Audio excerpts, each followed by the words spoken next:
Hello, everybody. I'm delighted to join you today. Thank you, Lucia and Raina, for your kind words, and Rain Guilford for running this exceptional program. And thank you to Senator James Lankford of Oklahoma and Senator Tammy Baldwin of Wisconsin, the co-chairs of this year's class. Their support for this program reminds us that bringing young people into the work of public service is truly a bipartisan endeavor.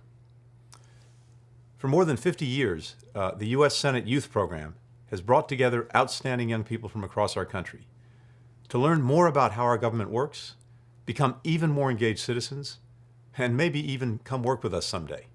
I hope you will. Let me make a pitch for the State Department. Working as a diplomat for the United States is an extraordinary adventure. I get to travel the globe. In fact, I'm in Japan right now, representing our country on the world stage and bringing America's power to bear in solving some of the most urgent problems facing our nation and the world. It's an honor, a nonstop education, and it's public service. It's how I can give back to the country that has given my own family and me so much.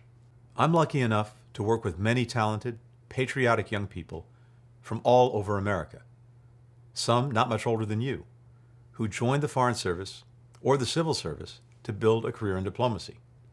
So I'm very glad you're getting the chance to see and learn a little bit more about the work that we do.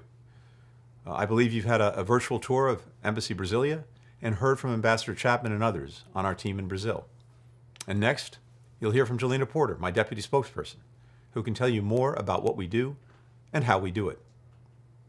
I know that foreign policy can sometimes feel remote, but in fact, it's directly connected to your life and to your future. Can we rise to the challenge of climate change? How will the global economy shape your future careers and opportunities?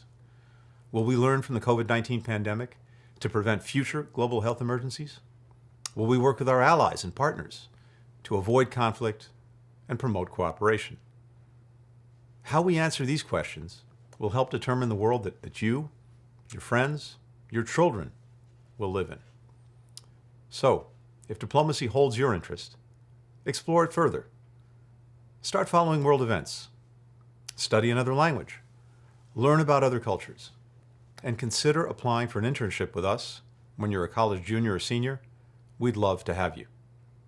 No matter what, use the lessons and the friendships that you forged this week to stay connected to the work of Washington and to our democracy, which is sustained and renewed every day by the contributions of young people like you.